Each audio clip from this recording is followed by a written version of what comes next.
अब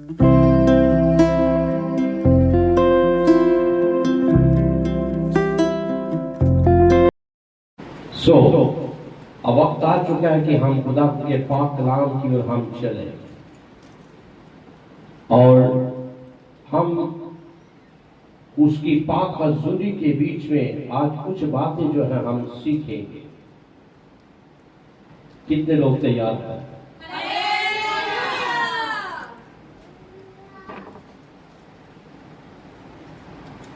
हम देखते हैं कि खुदावंद ने जबकि यरूशलेम के निर्माण की जो प्रतिज्ञा की थी, खुदा ने उसे पूरी की है और खुदावंद जो है वो अपने वादे का बिल्कुल पक्का है। आज हम खुदावंद के पाक कलाम के अंदर से हम कुछ बातें जो हम सीखने जा रहे हैं। मेरे साथ निकालिए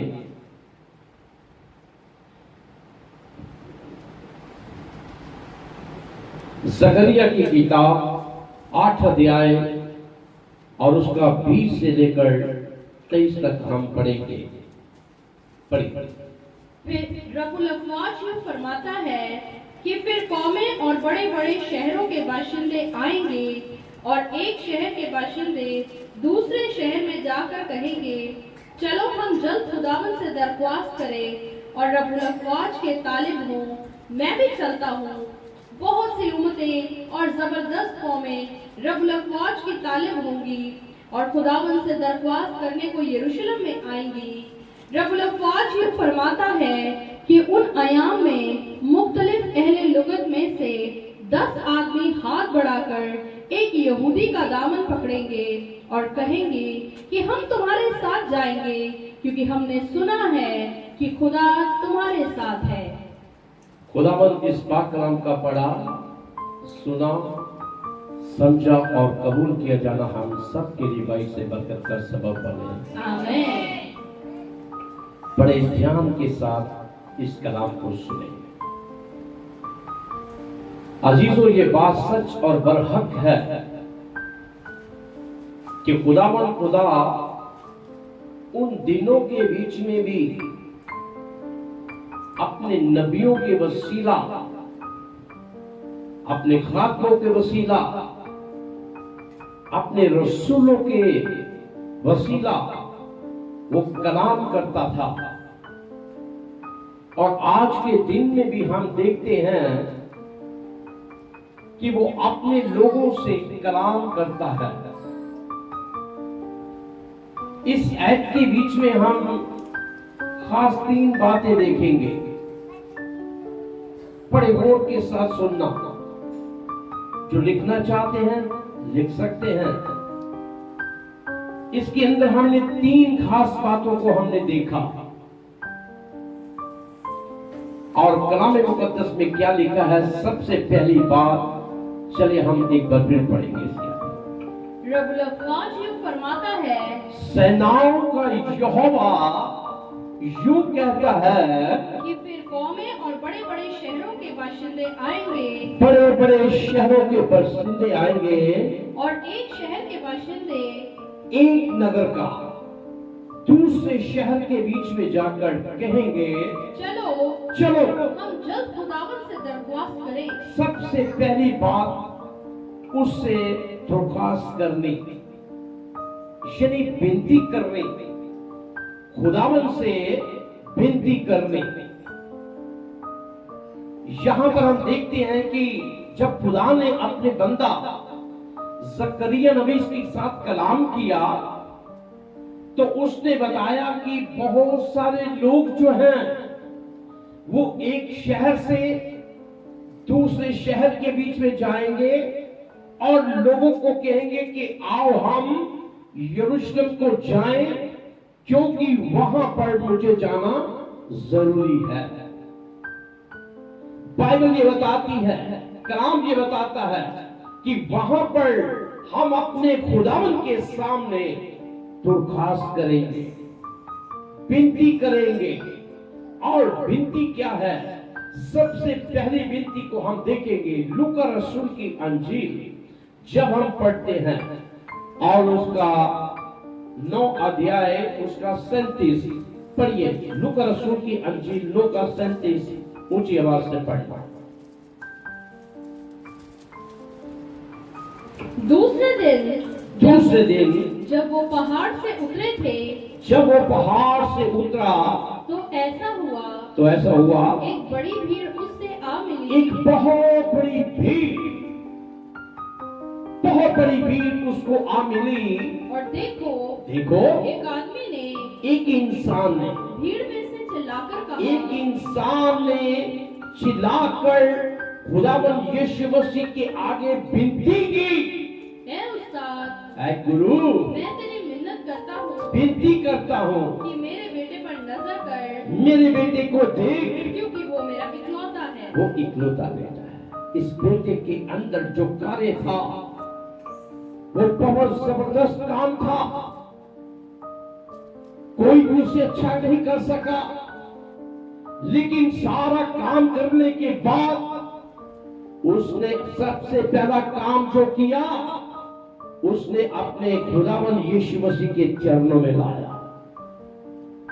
कई बार हम जब कोई हमारा बच्चा, बेटा या बेटी कोई भी किसी हालत में चली जाती है, दुष्ट आत्मा की शक्ति में चली जाती है, बीमारी की हालत में चली जाती है, कमजोरी की हालत में होती है, तो हम दुनिया भर की जगहों के बीच में जाते हैं, इलाज कराते हैं, डॉक्टरों को दिखाते हैं, सबके पास जाते हैं। लेकिन जब सबकी ओर से ना हो जाती है तो फिर आखिर में खुदा के ही चरणों में आना पड़ता है और उसके आगे आकर हमको विनती करनी पड़ती है। क्यों? क्योंकि हर जगह के अंदर, हर जगह के बीच में सबने ना ही कर दी हुई होती है, आज भी ही हो रहा है। तो ये शख्स जो था, ये आकर वहां पर खुदावंद के सामने विनती करता है कि मेरा इकलौता बेटा है, उसके अंदर जो कार्य हो रहा है मैंने शागिर्दों के पास लाया, अगर तू चाहे तो इसको अच्छा कर सकता है। एक फरियाद की, एक दरखास्त दी, एक विनती की और खुदावंद यीशु मसीह ने उसके बेटे को शिफा दे दी। हालेलुया! क्योंकि वो शिफा का मंबा है, शंगाई दाता है, शिफा उसके हाथ में है। आज भी लोग इधर उधर भटकते रहते हैं, जब थक जाते हैं तो फिर आते हैं और आकर खुदा की हजूरी में प्रार्थना के लिए आते हैं, विनती करते हैं। मेरे अजीजों, बाइबल बताती है लूका रसूल की अंजील 8 अध्याय और उसका 37 के अंदर ऐसे ही और विनती सुनी। क्या कहा? सुनिए। और गिरासेनियों के गिरदनवा के गेरिसीनिया के इस इलाके के अंदर सब लोगों ने उससे दरख्वास्त की, सब लोगों ने उसके दरख्वास्त की, विनती की कि हमारे पास से चला जा, कि हमारे पास से क्योंकि वहां पर एक अद्भुत काम हुआ था। वहां पर एक शख्स था जिसके अंदर लश्कर थे,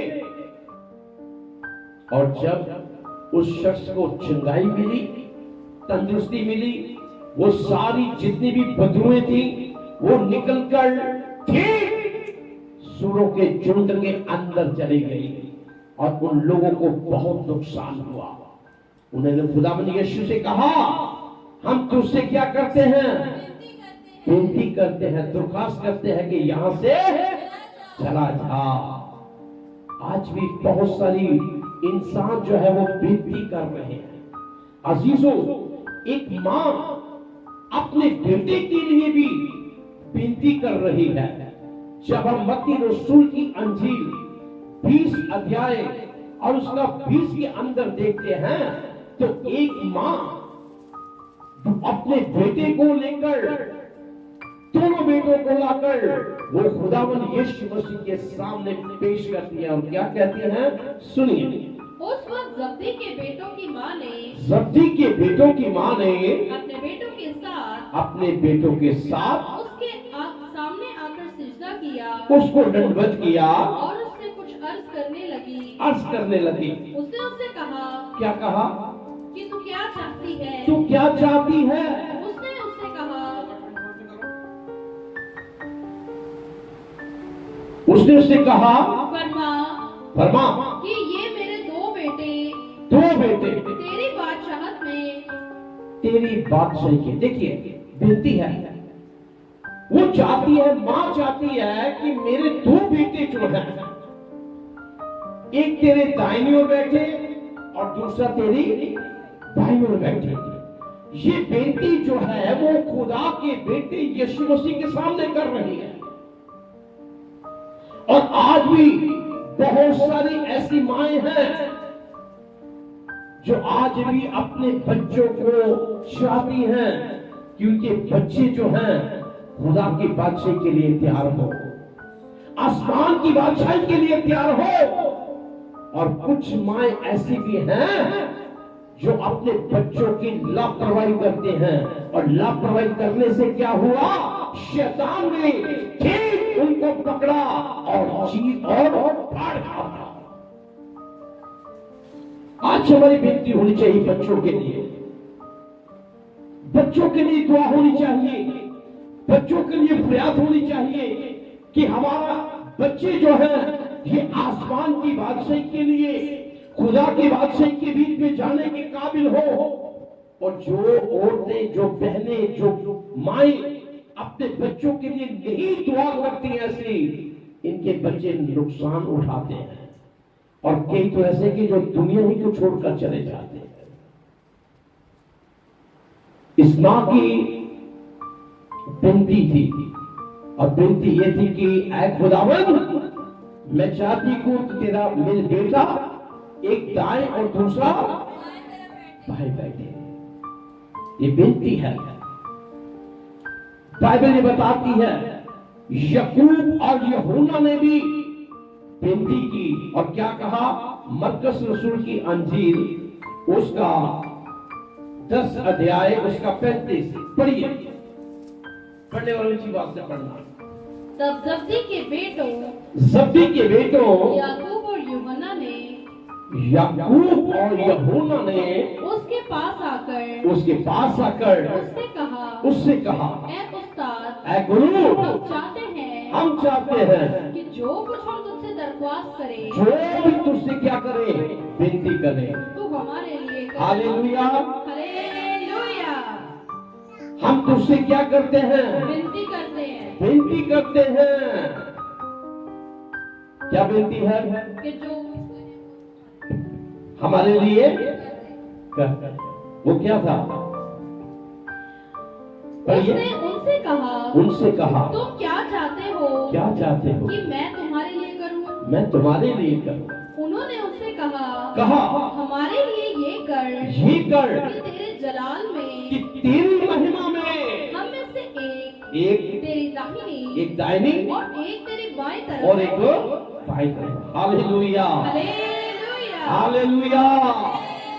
अरे खुदा का पाक कलाम कहता है, यीशु कहता है कि जहां मैं होगा वहां तुम भी होगे।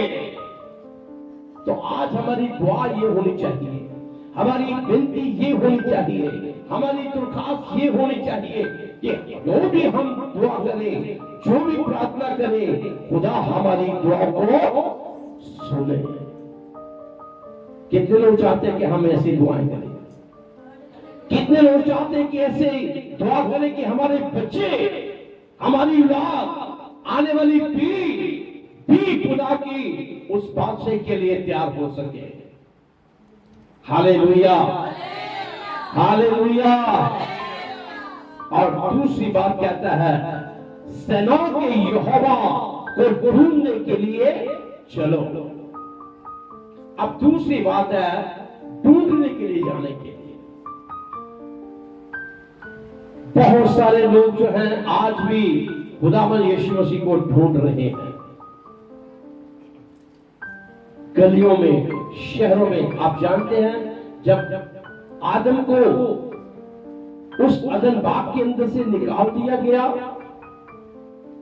और निकालने के बाद जब आदम उस अदन बाग के अंदर से बाहर हो गया तो वहां पर खुदावन खुद उनको ढूंढने के लिए निकल पड़ा और हर गलियों में, हर चौराहों में, हर शहरों में, हर कस्बों में, हर पहाड़ों के ऊपर भी, गुफाओं तक भी खुदावन जो है आज हर एक इंसान को ढूंढ रहा है।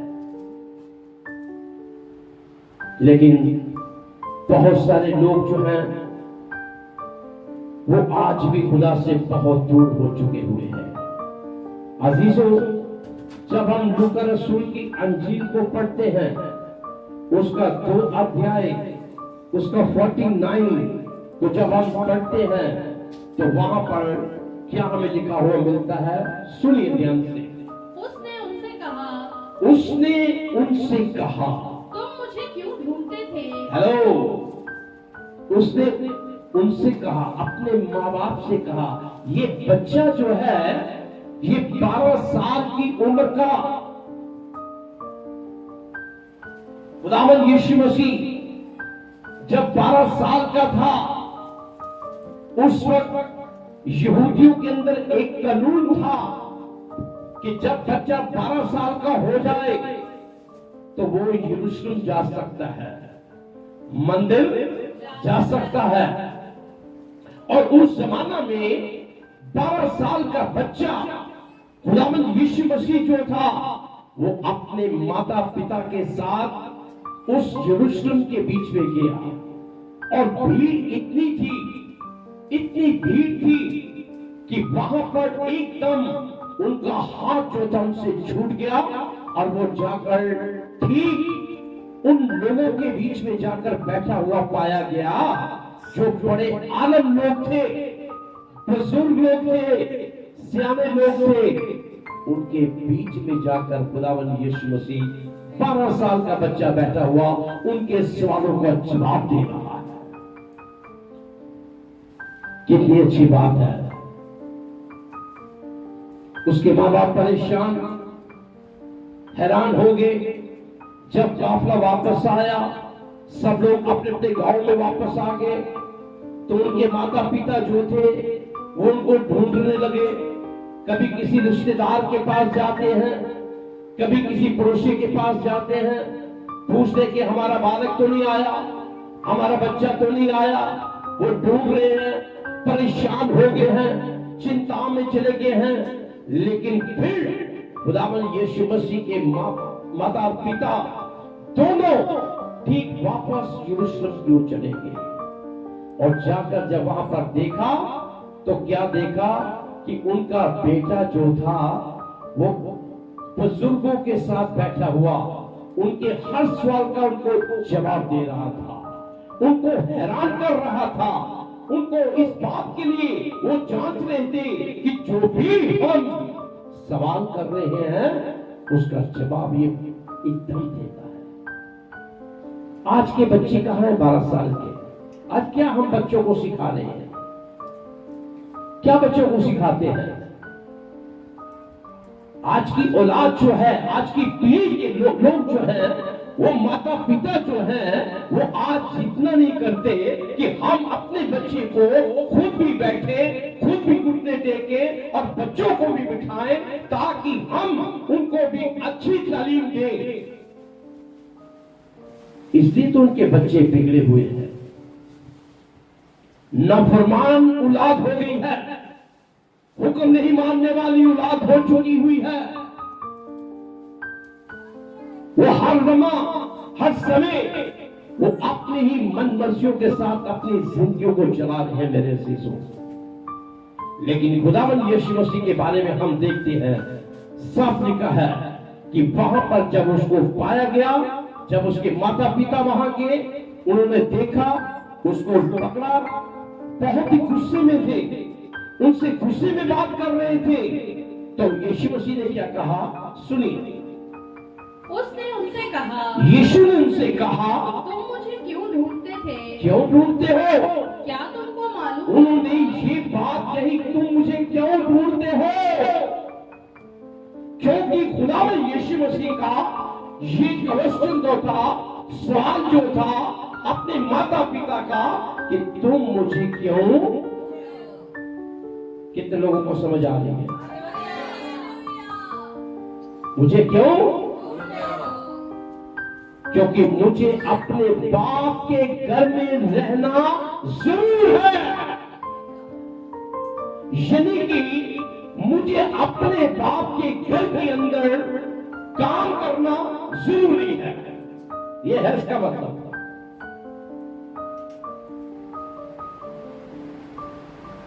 है किसी बच्चों को कि हम चले खुदा के घर में चले, कि हम जाकर खुदा के घर में बैठे, जो खुदावन की ओर से मुझे लाया गया है इस धरती के ऊपर, मैं उस काम को करूं जिसके लिए मैं आया हुआ हूं। खुदावन यीशु मसीह ने अपने माता पिता को एक ही जवाब दिया, और जवाब था कि क्यों ढूंढते हो मुझे? मुझे अपने बाप के घर में रहना जरूरी है। इसका मतलब है कि मुझे इसके काम करना है, घर में रहना। तो मुझे क्यों ढूंढते हो? उसी वक्त वो अपने माता पिता के साथ वापस अपने गांव गलील में आ गया, नासरत में। अजीजों बाइबल ये बताती है, कलाम ये बताता है, यूहन्ना रसूल की अंजील उनको ढूंढने के लिए, खुदावंद यीशु मसीह को भी ढूंढने के लिए बहुत सारे यूनानी लोग, बहुत सारे लोग उससे मुलाकात करने के लिए, उससे मिलने के लिए आए। और क्या कहते हैं? यूहन्ना रसूल की अंजील 12 अध्याय उसका 20 के अंदर हम देखते हैं कि वहां पर क्या बातें हुई। सुनिए। जो लोग ईद में परस्तिश करने आए, जो लोग ईद में आराधना करने के लिए आए हुए थे, उनमें बाज यूनानी थे। बहुत सारे यूनानी लोग थे। देखिए यहाँ पर जब ईद फसह का दिन था, ईद का दिन था, तो उस मंदिर के बीच में ईद मनाने के लिए बहुत सारे लोग थे। लेकिन उन लोगों के अंदर यूनानी लोग भी जो थे वो भी मौजूद थे। और लोग इसकी क्या बात कर रहे हैं? किससे बात कर रहे हैं? सुनिए। बस उन्होंने फिलिप्पस के पास, फिलिप्पस से बात की, जो बैतसैदा गलील का था, बैतसैदा के गलील का रहने वाला था, आकर उससे दरख्वास्त की, उससे विनती, हालेलुया, हालेलुया, विनती की। हाँ, क्या किया? कि जनाब, जनाब, हम यीशु को देखना चाहते हैं। जनाब, हम खुदावंद यीशु मसीह से भेंट करना चाहते हैं, मिलना चाहते हैं। देखिए, ये यूनानी लोग भी आए हुए हैं उस ईद के अंदर, और वो चाहते हैं कि हम खुदावंद यीशु मसीह से मुलाकात करें, क्योंकि उन लोगों ने भी उस मौजूदगी के बारे में जो खुदावंद यीशु मसीह ने ठीक बतीनिया के अंदर किया था, लाजर का 4 दिन का मुर्दा जो मर गया था, उसके बारे में सुना कि खुदावंद यीशु मसीह ने ठीक 4 दिन के मुर्दे को जिंदा किया। हम भी उससे मिलना, तो ढूंढने के लिए, मिलने के लिए निकल पड़े। देखिए, यूनानी लोग भी बात करना चाहते हैं खुदा से, ढूंढ रहे हैं उसको। और आप देखते हैं कि आज भी बहुत सारे लोग जो है, वो बहुत सारे लोग आज भी उनको क्या कर रहे हैं? ढूंढ रहे हैं। हालेलुया। फिलिप्पस ने अपने दूसरे भाई से बात की, अंद्रयास से। तो जब उससे बात की, कलाम किया, तो उन्होंने जाकर खुदावंद यीशु मसीह के से कहा कि तुमसे मिलने के लिए कुछ लोग। तो उसने कहा अब ये जलाल जो है ये सब जारी होने वाला है। अब खुदा का जलाल जो है वो ठीक जाहिर होने जा रहा है, क्योंकि जब तक बीज मर नहीं जाता, टूट नहीं जाता, खत्म नहीं हो जाता, तब तक कोई भी फल नहीं ला सकता, क्योंकि खुदा का जवाब अब जाहिर होने वाला, इसलिए उसे भेंट करने के लिए वो लोग आए हुए थे। Hallelujah, hallelujah, hallelujah. अजीजों, मरियम मगदलीनी मत्ती रसूल की अंजील 28 अध्याय उसका 5 के बीच में देखते हैं कि खुदा की बंदी मरियम मगदलीनी भी खुदावन यीशु मसीह को ढूंढ रही है। बाइबल क्या इसके बारे में कहती है? मत्ती रसूल की अंजील 28 अध्याय का 5 पढ़िए। फरिश्ते ने औरतों से कहा, फरिश्ते ने औरतों से कहा, तुम न डरो, मत डरो, क्योंकि मैं जानता हूँ मत डरो, क्योंकि मैं जानता हूँ कि तुम यीशु को ढूंढती हो। तुम किसको ढूंढती हो? यीशु को ढूंढती हो, जो मसलूब हुआ था, जो मर गया था। वो यह नहीं है, नहीं है, क्योंकि वो अपने कहने के मुताबिक वो जीव था। हालेलुया, हालेलुया, वो जीवता है। आओ ये जगह देखो, आओ ये स्थान देखो जहाँ खुदावंद पड़ा था, जहाँ खुदावन पड़ा हुआ था। अजीजों, खुदा की बंदी मरियम मगदलीनी, जिसके अंदर 7 बदरूएं थी, 7 बदरूएं थी, उसके अंदर खुदावन यीशु मसीह ने उसको बदरूओं से आजाद कराया। मैं आपको बताना चाहता हूं, मरियम मगदलीनी जो है, ये मगदल की रहने वाली औरत थी। ये एक बहुत ही दौलतमंद थी, पैसे वाली थी, कपड़ों का बिजनेस था, कारोबार करती थी, लेकिन जिंदगी के अंदर कोई भी खुशी नहीं, कोई भी के अंदर ऐसी खुशियां नहीं थी। लेकिन सब कुछ होने के बावजूद भी वो परेशानी के बीच में अपनी जिंदगी को चला रही थी। लेकिन एक दफा जब खुदावंद यीशु मसीह के साथ उसकी मुलाकात हो गई, जब उसको लाया गया, तो उसके अंदर 7 किस्म की बदबूएं थी, जो उससे खुदावंद यीशु मसीह ने उनको आजाद कराया।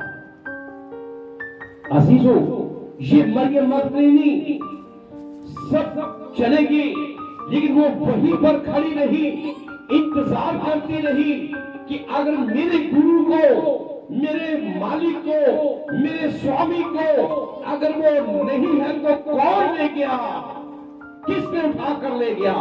वो इंतजार करती रही, ढूंढती रही। लेकिन ठीक खुदावंद यीशु मसीह जैसे ही उनके साथ सामने प्रकट हुए, उसने उसे कहा, मरियम। उसने पीछे मुड़कर देखा, उसने सोचा कोई माली है। उसने फिर उसे कहा, मरियम। फिर उसने आवाज को पहचान लिया, और पहचानते ही उसने अपने मालिक के साथ बातें करना शुरू कर दी। Hallelujah, hallelujah. ये आज भी हम देखते हैं कि बहुत सारे लोग जो हैं, ये आज भी लोग उनको ढूंढ रहे हैं। बाइबल कहती है, फरीसी लोग ढूंढ रहे हैं यीशु मसीह को, शास्त्री लोग ढूंढ रहे हैं यीशु मसीह को, भीड़ ढूंढ रही है यीशु मसीह को, यूनानी लोग ढूंढ रहे हैं यीशु मसीह को, यहूदी लोग ढूंढ रहे हैं यीशु मसीह को, पापी औरत जो बदकार थी वो भी ढूंढ रही है यीशु मसीह को, और भी बहुत सारे लोग खुदावंद यीशु मसीह को ढूंढ रहे हैं। आज भी बहुत सारे लोग ढूंढ रहे हैं। इसलिए मेरे अजीजों, ये दूसरी बात थी जो खुदावंद यीशु मसीह के बारे में हमने देखा।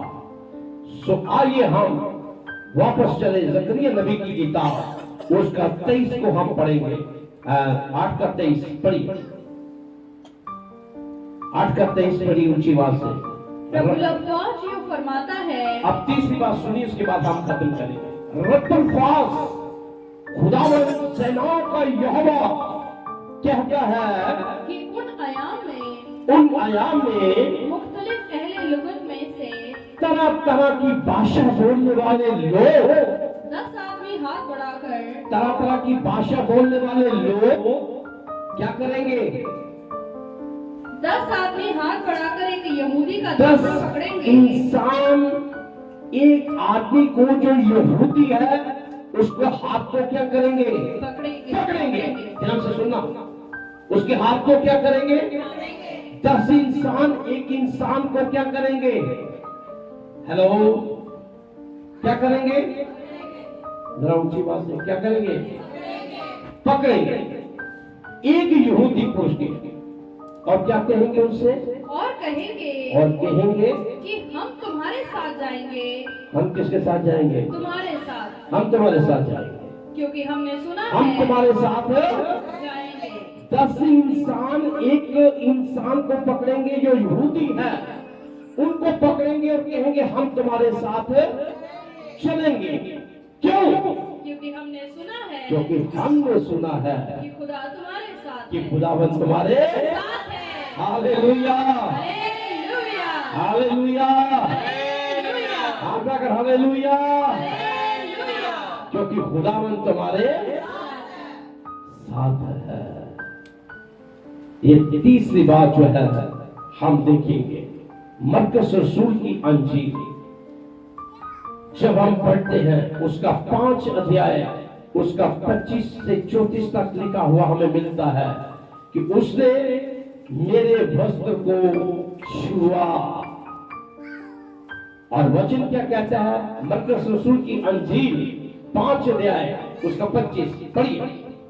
फिर एक औरत जिसके 12 बरस से खून जारी था, एक औरत जिसको 12 साल से लहू बहने का रोग था, और उसने बहुत हकीमों से, बहुत सारे वैद्यों से बड़ी तकलीफ उठाई थी, बहुत तकलीफ उठाई थी। और अपना सब माल खर्च करके भी। देखिए, ध्यान दीजिए इस बात को। ये एक औरत है जिसको 12 साल से खून बहने का, ये लेडीज प्रॉब्लम थी उसकी, लेकिन इस औरत ने सब कुछ खत्म कर दिया, अपनी धन दौलत, पैसा, रुपया, सब कुछ खत्म कर दिया। वैद्यों के पास, दूसरों के पास, किसी के पास जाती थी। जैसे आज भी हम देखते हैं कि बहुत सारे लोग जो बहुत रोगी हो जाते हैं, लाइलाज हो जाते हैं, तो लोग उनको छोड़ देते हैं, तो कई ऐसे इंसान हैं जो सियानों के पास चले जाते हैं, उनके पास पैसा वेस्ट करते हैं, डॉक्टरों के पास पैसा वेस्ट करते हैं, दूसरी जगहों में पैसा वेस्ट करते हैं। सब कुछ करने के बाद जब खाली हो जाते हैं तो वो बीमारी जो है उसको निचोड़ कर खत्म कर देती है। बीमारी भी कैसी बीमारी थी कि उसकी ब्लीडिंग जो थी वो रुकी नहीं रही थी, चलती जा रही थी, चलती जा रही थी, रुक नहीं रही थी। सब कुछ खत्म, शरीर एकदम कमजोर, वो ढीली हो गई। आकर एक दिन अपने घर में बैठी हुई थी, किसी ने उसको बताया कि आज इस इलाके के अंदर से खुदावंद यीशु मसीह जो है वो गुजरने वाले हैं। जैसी उसकी कानों के बीच में आवाज पड़ी, उस औरत ने जिसे 12 साल का लहू बहने का रोग था, उठी, अपनी चारपाई से एक टांग को नीचे की ओर जमीन पर रखा, बड़ी मुश्किल से उसने दूसरी टांग उठाई और ठीक जमीन के पर उसको भी रखा। हिम्मत नहीं थी, क्योंकि खुदावंद यीशु मसीह जब जा रहा था तो हजारों की भीड़ चिल्ला रही थी, वो आवाज उसके कानों के अंदर पड़ रही थी, वो सुन रही थी। लेकिन चल नहीं सकती थी। क्यों? क्योंकि सारा शरीर के अंदर उसका ब्लड जो था वो निकल चुका हुआ था, कमजोर हो चुकी हुई थी। बड़ी मुश्किल से उठकर जैसी चली, वो दीवारों को पकड़ती हुई, दरवाजों को पकड़ती हुई, दौड़ती हुई, गिरती, फिर उठती, उठकर भागने लगी। खुदावंद यीशु मसीह जैसे वहां से गुजरा, वो ठीक एकदम उन लोगों को चीरती हुई ठीक आगे जाकर उसके वस्त्र को उसने छू लिया। जैसे ही छुआ, उसके खुदावंद यीशु मसीह के अंदर से सामर्थ निकली, ताकत निकली, पावर निकली। जैसे ही पावर निकली, उसकी सारी ब्लीडिंग ठीक उसी वक्त खत्म हो गई, रुक गई, और उसके अंदर बल आ गया। कोशिश करनी पड़ती है। जब बीमार लोग आते हैं,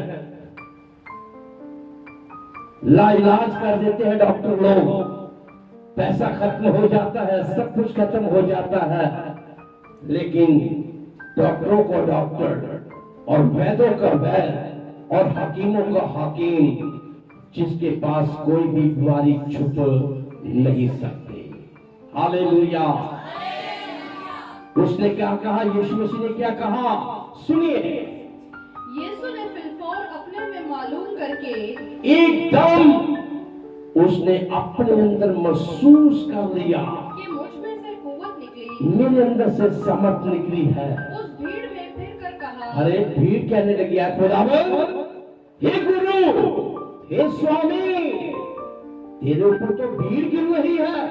तू कहता किसी ने छुआ, तेरे ऊपर भीड़ गिर रही है। कहता नहीं, किसी ने मुझे, क्या चाहते आप छूना? क्या आप चाहते हैं कि उसने वस्त्र के तलु को ही छू ले, ताकि हमारी बीमारी, हमारी गुनाह, हमारे पाप, हमारी ज़नाकारी, हमारे गलत काम वो ठीक माफ लिए जाए और हमको खुदा की बादशाह में जाने के काबिल बन जाए। इंसान छूना नहीं चाहता। उसने कहा किसी ने मुझे छुआ है, क्योंकि मेरे अंदर से क्या निकली? क्या निकली? क्या निकली? समर्थ निकली। आज भी छूता है खुदावंद अपने बच्चों को। Hallelujah, hallelujah. अजीजों, बाइबल ये बताती है, जब हम मत्ती रसूल की अंजील उसका 14 अध्याय उसका 36 को पढ़ते हैं, तो वहां पर लिखा हुआ मिलता है कि बहुत सारे लोग उसको छूना चाहते थे, टच करना चाहते थे, क्योंकि उसके अंदर से समर्थ निकलती है। मत्ती रसूल की अंजील 14 अध्याय उसका 36 क्या कहता है? सुनिए इस बात को भी ध्यान से। और वो उसकी मिन्नत करने लगे, उससे विनती करने लगे कि उसकी पोशाक का किनारा भी छू ले। सिर्फ किसको छूना है? हेलो, उसके वस्त्र के छोर को ही, किनारे को ही छू दे। और जितनों ने छुआ, अरे उसके कपड़ों के अंदर भी क्या निकलती है? सामर्थ, उसके हाथों से क्या निकलती है? सामर्थ, उसके मुंह से क्या निकलती है? उसके पांव के अंदर से चलने से क्या निकलती है?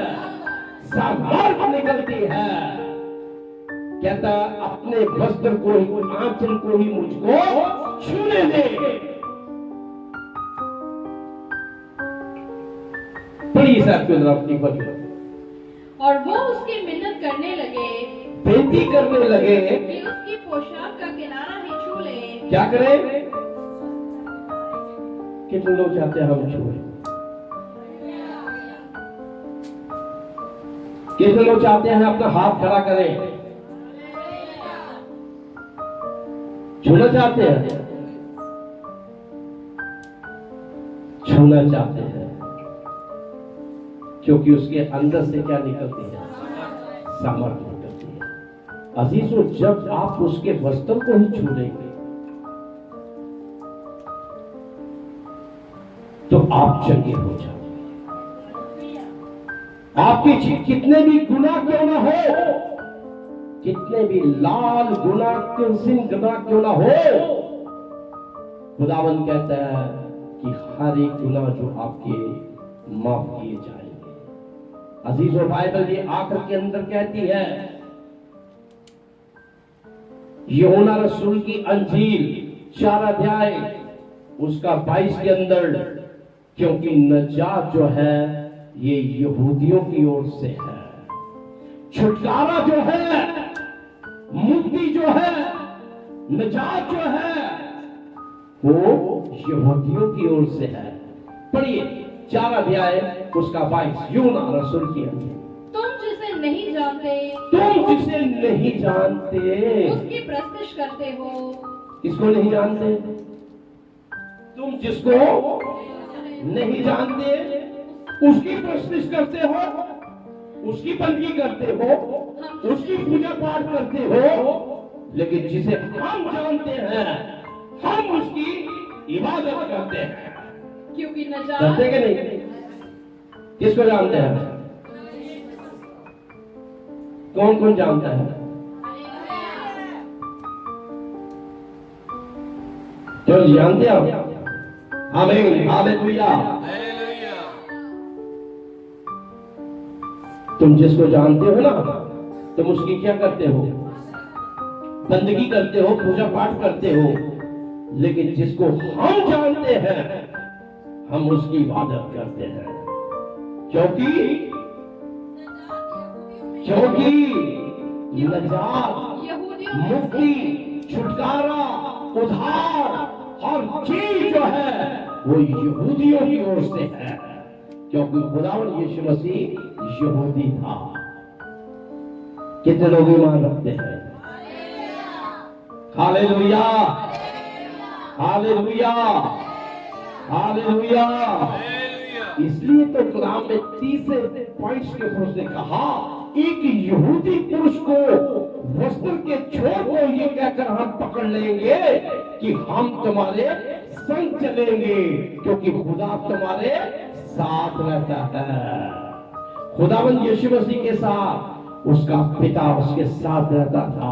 वो जानते था कि ये शख्स जो है इसके वस्त्र को छूने से ही हम शिफा पा सकते हैं, इसके साथ रहने से ही हमें बहुत फायदा है और बहुत सारी नजात जो है ये इन्हीं की ओर से हमको मिल सकती है।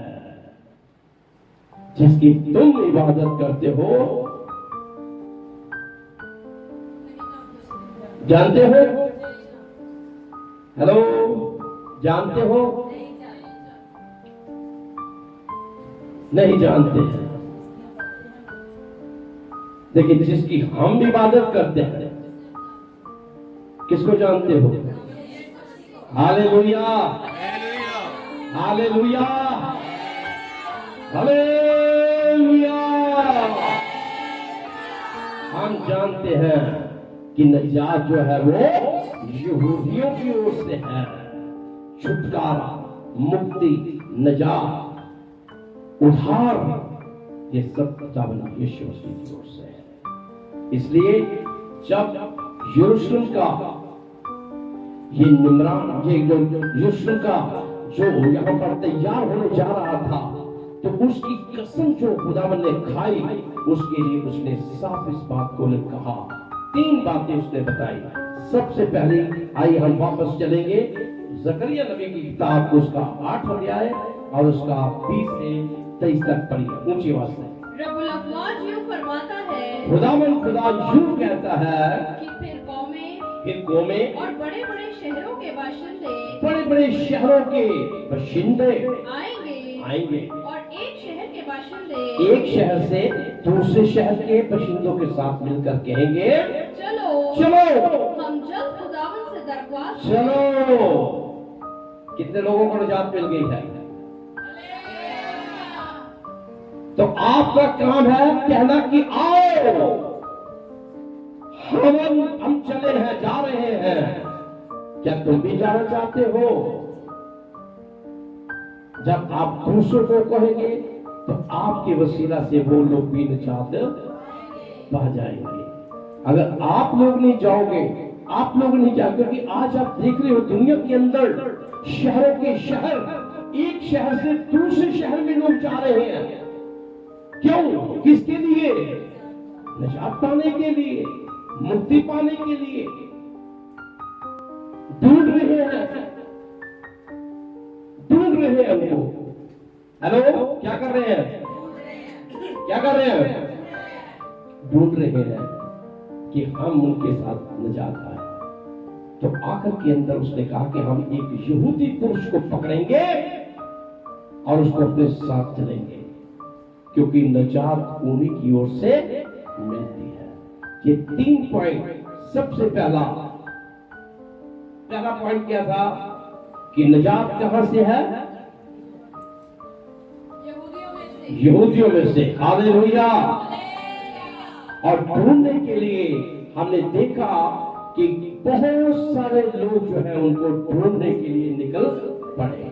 और तीसरी बात कि हमने देखी कि उन लोगों ने विनती की खुदा के आगे कि हम तेरे साथ क्या करते हैं? विनती करते हैं, हमें भी अपने संग चलने के लिए फजल दे। खुदावंद आज के इस कलाम के वसीला आप सबको, जितने भी हैं सबको, और जितने लाइव देख रहे हैं सबको खुदा बरकत दे। आमीन।